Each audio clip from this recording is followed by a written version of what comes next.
Hey guys, happy week 6. This is different, huh? Just wanted to say I hope you are all recovering from any storm damages, water in the house. I've heard a lot of different things going on, and I'm really sorry, and we're praying for everybody's situations right now. Currently my family is in Blue Ridge, Georgia. We've been here since Tuesday. We were blessed with some family who provided a place for us to stay and sit out the storm up here this time. So thankfully our house has been all right through all this. And yeah, so here we are coming back tomorrow. Anyways, let's see here. So just want to tell you what's ahead in this video. What you're going to be seeing is we will start with some review, and then we'll move into a little warm-up game, kind of like in class, to intro this week's part of speech, which will lead us into further conversation about that part of speech. And then we'll examine chart H, the compound structure, the SVTDO pattern, and our analytical task sheet tasks 1 through 4. So if you want to go ahead and get your chart H, I think chart G also ready, your whiteboards or paper and pen. Get ready to work along with us. As entertaining as I'm sure this will be, and you will want to just watch through it, be ready to hit that pause and actually work along with me so that you can get the most out of this week's study. Let me see, anything else? Oh no, just my little note says I'm out of my comfort zone, and I am. So just know that sometimes we have to be stretched, and it's weird times like hurricanes and cancellations and sometimes illness, all kinds of things that put us in weird positions, and we have to stretch out of our comfort zones, and here I am. So enjoy. Okay, so for our review, what we're going to do is Jackson's got a list of 6 statements without end marks on them. He is going to read them, and his brother Ruben will decide if that is a declarative or an exclamatory sentence and which corresponding end mark it will need. Okay, so here we go. Tuesday, October 4th is National Taco Day. Exclamatory. Yep, and what kind of end mark does it need? Exclamatory. There are 83 days until Christmas. Declarative or exclamatory? Declarative. And what end mark would it need? A period. Good job. We don't have CC next week. Go ahead. Period, because it's declarative, right? I know you just forgot the word. This Tuesday is also National Cinnamon Bun Day. Declarative. And it needs a period. The Atlantic hurricane season ends November 30th. Exclamatory. And it needs a exclamation point. The old Roman calendar began the year with March, which explains why our 10th month root word octo means 8. Declarative or exclamatory? Declarative. I think so too. So which end mark would it need? Period. Very good. There are 83 days until Christmas. Exclamatory. Which kind of end mark would it need? Exclamation point. Exclamation point. Tuesday, October 4th is National Taco Day. What is it, Ruben? No, declarative. And it needs which end mark? Up here.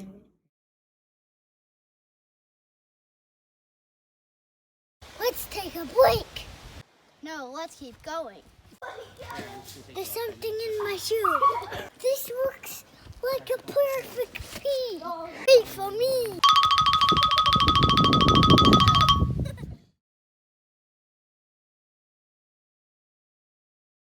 The 8 parts of speech are noun, pronoun, verb, adverb, conjunction, interjection, preposition, adjective.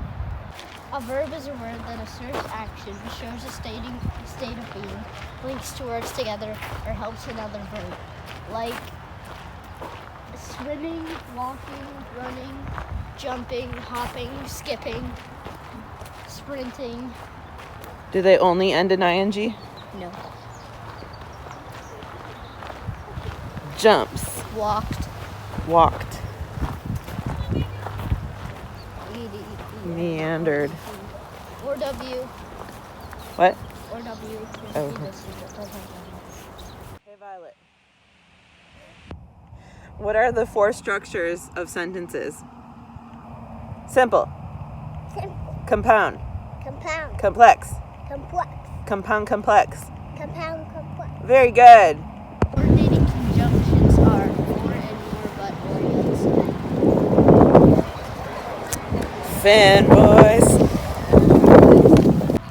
5 parts of a sentence are subject, verb, capital letter, and mark complete sense. Violet's going to help me with the definition of a pronoun. Okay, so we say a pronoun A pronoun. replaces a noun A place is a noun. in order to avoid In order to avoid repetition. repetition. Repetition. Repetition. Repetition.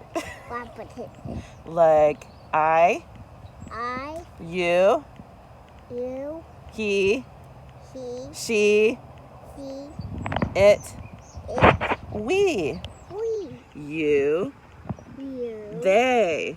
they. Thank you, Violet. A noun names a person, place, thing, activity, or idea. House. Oh, that thing. I don't even know if that's a house. Fence. Bush tree thing.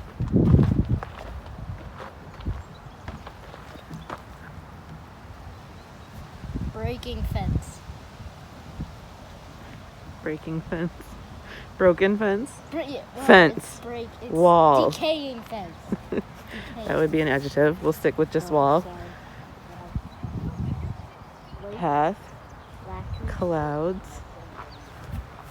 tree. What are the 4 purposes of sentences? Declarative, exclamatory, interrogative, imperative.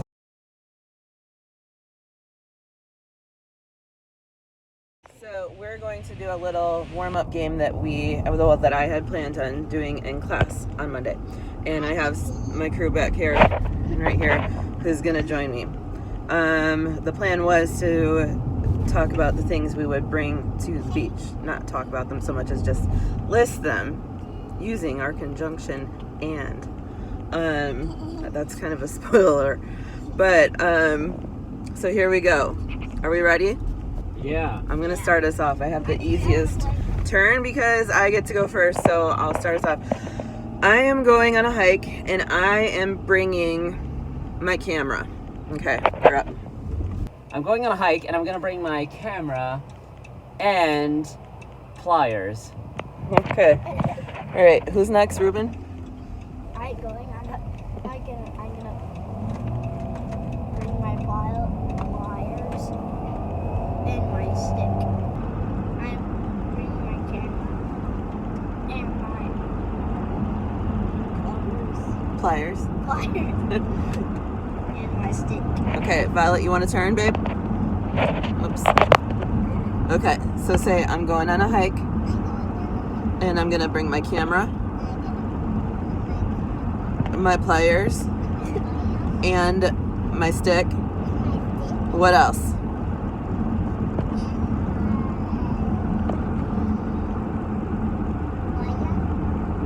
And your pliers? Okay. I'm going on a hike and I'm going to bring my camera and my pliers and my stick and my other pair of pliers and my binoculars. Ooh, good one. Okay, back to me. I'm going on a hike and I'm going to bring my camera, my pliers, my stick, my pliers, my binoculars, and a new pair of sunglasses. We gotta keep going with this? Yeah? Oh man. Okay. I'm going on a hike and I'm bringing my camera, my pliers, my stick, my other pair of pliers, and my what did I say? Binoculars, and a pair of sunglasses, and mosquito spray. Okay. Okay, go ahead, Rube. If you think you can. I'm bringing my camera, my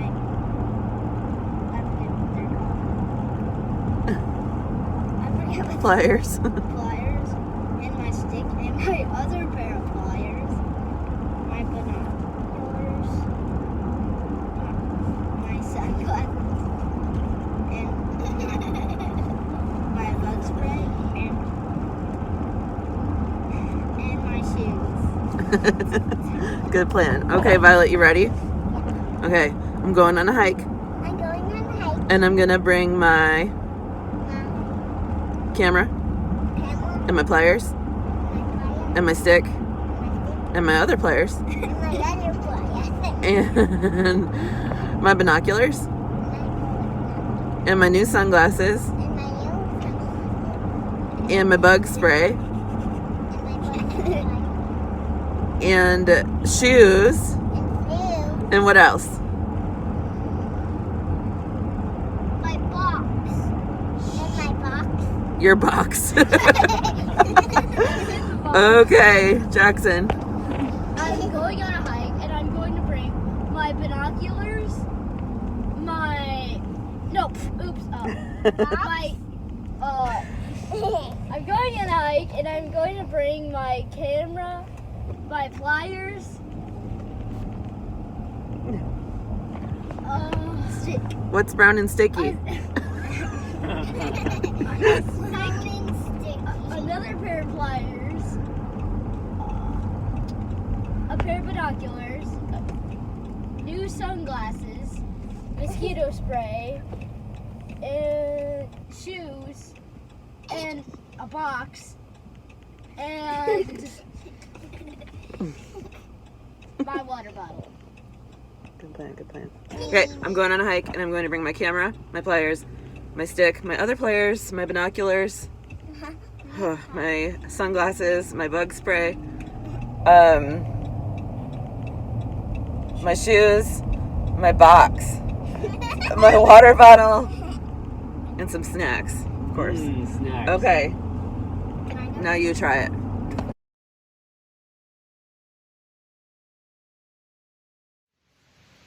All right, so if you will join me for lesson 6 in the EEL, we're gonna go ahead and dive into conjunctions. Let's just start with defining. What is a conjunction? Conjunction is a word used to connect words, phrases, and clauses together. So conjunctions are connecting words, to put it simply. You can connect words. The tree, the apple, sunscreen. So by connecting those, you would throw an and in there. Umbrella, sunscreen, and surfboard. Simple. Okay. To connect phrases, that would be something like, I'm going to the beach, then to the ice cream shop, and then to a restaurant for dinner. And then if you were to connect clauses, it would sound something like this. I'm going to the beach, and I'm going to take many things. So in our clause sentence, you'll notice that we have both. I don't have a board to write, so it's going to be a lot of talking and not a whole lot of writing like we would in class. But your clauses have, so a clause is a group of words that contains both a subject and a verb. So if we're also diving into compound sentences today, which include 2 independent clauses. So anyway, conjunctions are connecting words. That's the point of that. Cool. Conjunctions are easy. They're an easy concept to understand. However, they get tricky when you start diving into all the different types, because there are lots of different types of conjunctions. And for that, we're going to go over to chart H, which I have to pull up on my phone because I do not have my physical copy with me right now. So what we're going to do is we're just going to, if you can get to that, pause it if you don't have it, grab your chart H. And again, a conjunction is a word used to connect words, phrases, or clauses together. Our first type of conjunction is our coordinating conjunction. Coordinating conjunctions connect grammatically equal words or groups of words, such as compound subjects, compound verbs, or compound sentences. That sounds complicated, but when you get into it, it's not that bad. There's an easy way to remember what your coordinating conjunctions are which is the acronym fanboys. Some people are fans of fanboys, some people are not, but either way it helps. For, and, nor, but, or, yet, so. Those are your fanboys. When you see for, and, nor, but, or, yet, so, you know it is a coordinating conjunction. Coordinating conjunctions are for and nor, but, or, yet, so. Fanboys. Okay, those are going to be, you're going to see those in our compound sentences. Remember that. All right, moving on. The next type of conjunction would be our correlative. Correlative conjunctions always come in pairs and connect words of equal importance. You remember the song? Either or, neither nor, both and, whether or, not only, but also, not, but. Okay, so our example says either mountains or beaches. I agree, they're both nice. Somebody who's negative would say neither mountains nor beaches. You could throw in a both and. Whether or, not only, but also. Not, but. Not rainy days, but sunny days. Next up, we have our subordinating conjunctions. This is our www.asia.web. First year of Essentials, I said, well, what is www.asia.web? What is it? The other word for our www.asia.web is subordinating conjunction. Subordinating conjunctions introduce adverbial subordinate clauses and relate them to the word they modify. They are used in complex sentences. We haven't gotten there yet, so we're not going to dive into how they work in complex sentences, but I will tell you what they are. When, while, where, as, since, if, although, whereas, unless, because. Those are your www.asia.web subordinating conjunctions. Okay? And so the last one is the conjunctive adverbs. Gets tricky when they call it a different part of speech on one other part of speech's chart, but that's how it is. These are conjunctive adverbs. Accordingly, besides, consequently, furthermore, hence, however, indeed, moreover, meanwhile, nevertheless, similarly, still, therefore, and thus. You can hear in these words, if you think about these words, how they would be used to connect other words or thoughts or phrases or clauses together. Meanwhile, okay, I'm working on a video out here. Meanwhile, they're working on something else inside. I see some crazy dancing going on. Probably some type of rehearsal because I have both phones out here. They do it even when it's not for the camera. Anyway, I don't have a lot of example sentences and I'm not great to come up with those on the spot, so I will spare you my struggle. And so that's your chart H. That's your chart that you want to be looking at this week and start memorizing.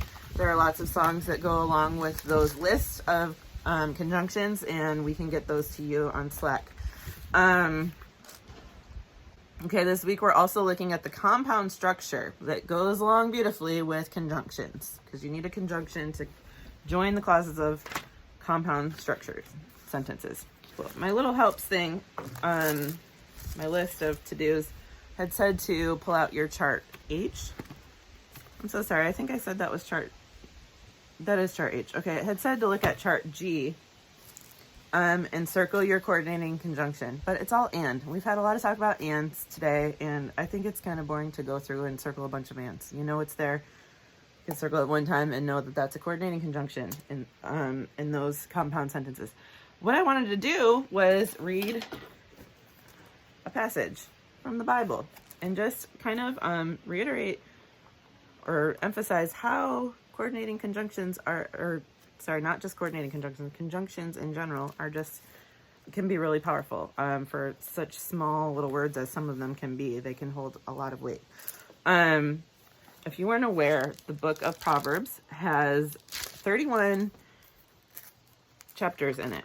And so it's really great if you're stuck on not knowing what to read in the Bible. You get up in the morning, you're like, I really want to start reading my Bible every day or in the morning. Jump into the Proverbs. You can't go wrong. There's 31 of them. Just pick whatever day it is. This morning I read chapter 2. Not because I didn't know what to read. I have a lot to read. But just because it's a good habit and it's the one that I enjoy. So I'm going to read a few verses from chapter 2 of Proverbs. Just listen for the conjunctions. You can even have your chart out in chart H and just see what you hear in here. Or if you are comfortable writing in your own Bible or having your parent or yourself print out Proverbs chapter 2 and start just circling those conjunctions that you hear and just seeing how they work, what job they're doing to connect, what they are connecting in this. I think it will be really impactful. So I'm just going to do that right now, and you'll hear me emphasize them, and hopefully I don't emphasize words that aren't. If I do, tell me. Listen, maybe I will do it on purpose. Maybe I'll emphasize a word that's a noun or a verb, and you can say, Miss Holly, that was not a conjunction that you emphasized when you were reading Proverbs 2. Just tell me. You can call me out. It's okay. So here we go. My son, if you will receive my words and treasure my commandments within you, make your ear attentive to wisdom, incline your heart to understanding. For if you cry for discernment, lift your voice for understanding. If you seek her as silver and search for her as for treasures, then you will discern the fear of the Lord.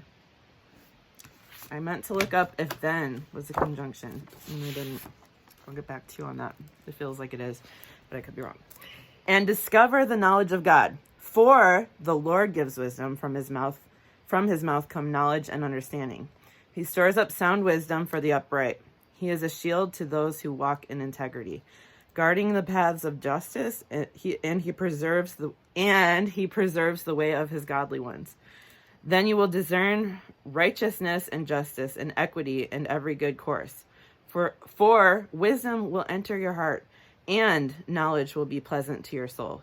Discretion will guard you.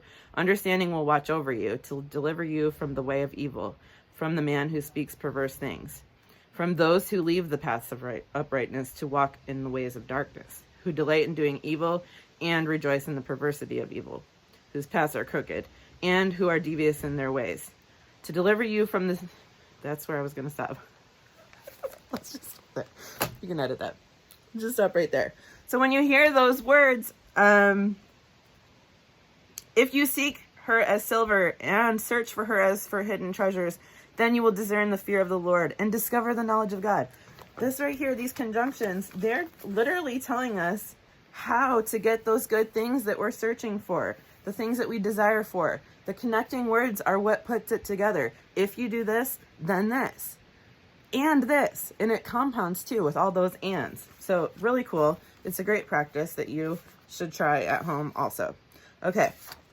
Now, moving on, we're going to go and jump into our new sentence pattern. SVTDO, which is short for subject, verb transitive, direct object. And instead of moving this camera around, I'm just going to go ahead and leave it there, and I'll lift up stuff to show you. I have some example sentences for these. I didn't for the other ones, but I do for these. Okay, SVTDO. So, I'm going to dictate to my own self. Juniper baked scones. Go ahead and write that down with me.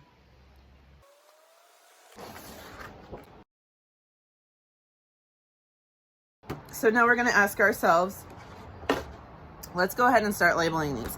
Who or what is this sentence about? It's about Juniper. So Juniper is our subject noun. What is being said about Juniper? Juniper baked. Okay, so up until now, we've stopped there. But now we have another word. Did Juniper bake something?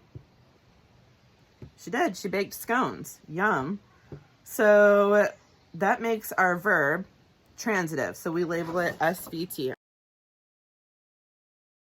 So she baked scones. That makes scones our direct object. That's our DO. Now I'm going to check. Does this sentence have a subject? Yep. Does it have a predicate? Baked scones is our predicate. Yep. Have a beginning capital letter. Yep. My J is capitalized. Does it have an end mark? Mm-hmm. Make complete sense. Of course. Have correct punctuation and other capitalization. Yep. Do I have correct spelling? I think so. Okay. Cool. So that was SVTDO. So mark that. We have a declarative purpose because it ends in a period. All right. I'm going to go ahead and jump into diagramming in this for you. And if I'm doing this too fast, it's recorded. Okay. So you can slow it down. You can rewatch it. And I've got several other sentences to do. So I'm going to go ahead and start diagramming this. Juniper. Oh, I didn't write my line. Let me make a line. Juniper. Baked. Scones. This is what this is going to look like. You got your subject, juniper. You got your verb transitive, baked, and then scones. Cool. All right.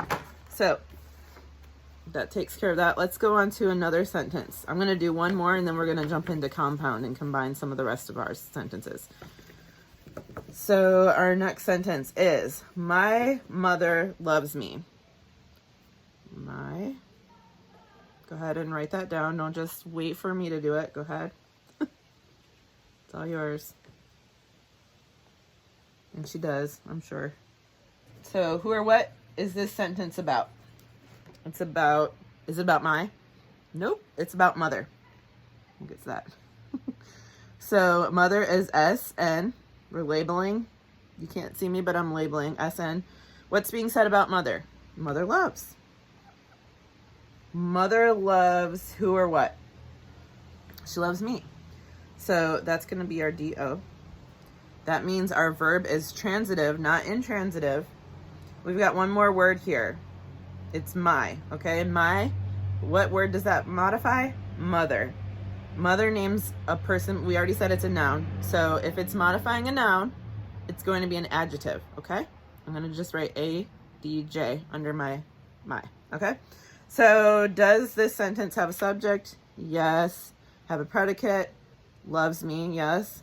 Have a capital beginning capital letter? Yes. End mark? Yep.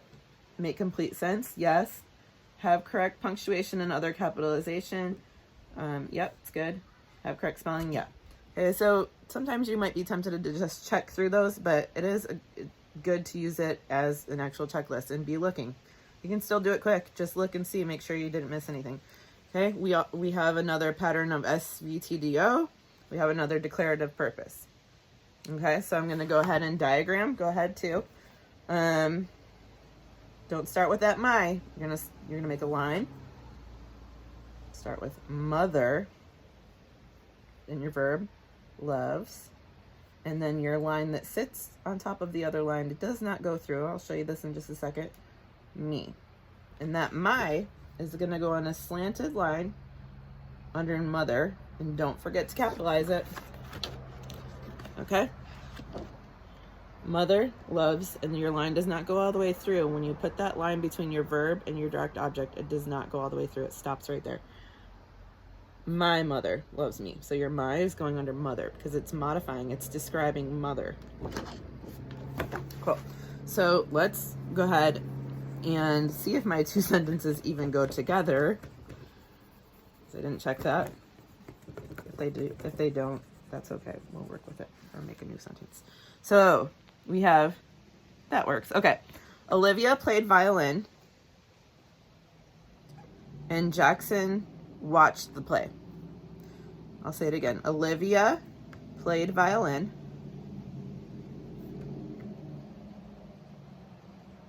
and Jackson watched the play.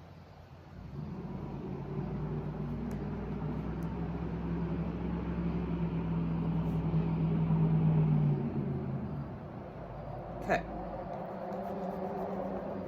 So when we go through and decide what parts of speech all these words are, that's going to help you when you get to the diagramming. So I am going to go ahead and do that now. So who or what is this sentence about?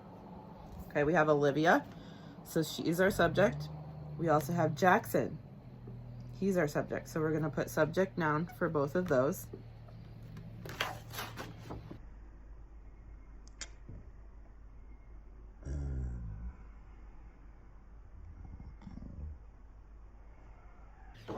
What is being said about Olivia? Let's start there. We could actually do these both separate. Olivia played. Okay.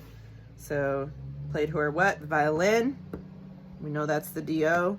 Played is verb transitive. Now what's being said about Jackson? Jackson watched. Okay. So V for verb for watched. He watched who or what? He watched the play. So play is the DO. So we know that we have a transitive verb. So our verb is VT. All right. Do we have any other words here? We have the. You'll learn this later, but the or the is an adjective that modifies the word that follows it. So we have for play, the is modifying it. And then we have one more word. Do you remember what that word is? And what part of speech is and? It is a coordinating conjunction. It's a conjunction and it's coordinating because it's our fanboys. For, and, nor, but, or, yet, so. Okay, so we have subjects, check. We have predicates, check. We have a capital letter. We have an end mark. we make complete sense. We've capitalized both our names, even the one that's in the middle and not at the beginning. We have correct spelling, yes.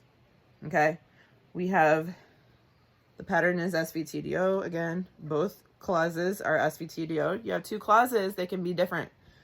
We'll get into that later because this one is the same, so let's just stick with that. We have another declarative purpose. Let me show you now how we diagram a compound sentence. Okay, so I'm going to start with my line straight across. I'm going to put my Olivia, my noun, and then I'm going to put my verb, played, my direct object, violin. I hope I don't get stung by a bee here. Violin. And then down below it, I'm going to start with another line. Let me show you. So, haven't done anything else yet with that other independent clause, but I'm going to put Jackson watched play. Did I forget anything?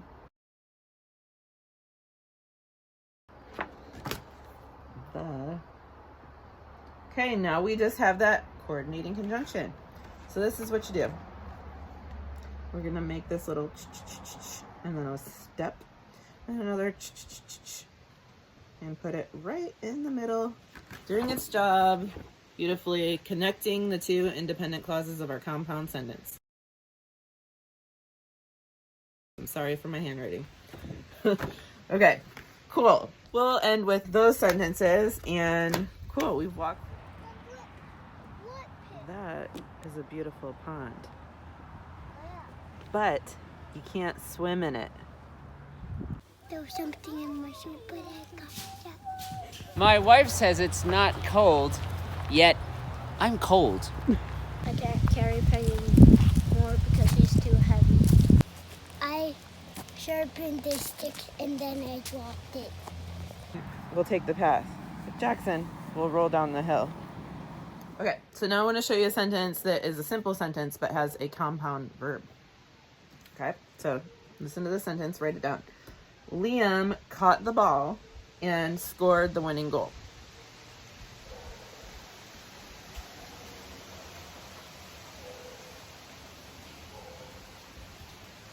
Liam caught the ball and scored the winning goal. Okay, so who or what is the sentence about? It's about Liam. He's our subject. What is being said about Liam? What did he do? He caught. What else? He scored. Okay, so we have two verbs there. What is being caught? The ball. So we have a verb transitive. Ball is our direct object. And is something being scored? Yeah. Is it the? No. Is it winning? No. He scored the goal. So the goal is our DO. We have a couple of modifying words there, some adjectives.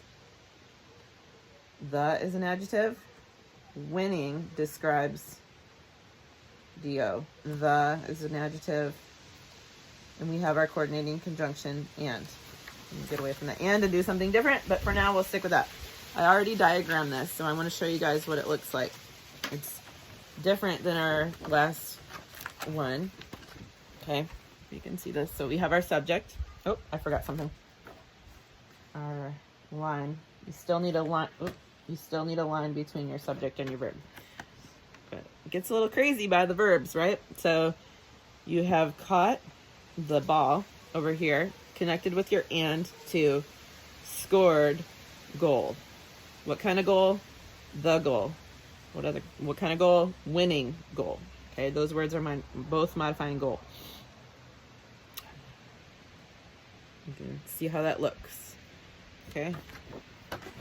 Okay, now I have an example of a simple sentence with a compound subject.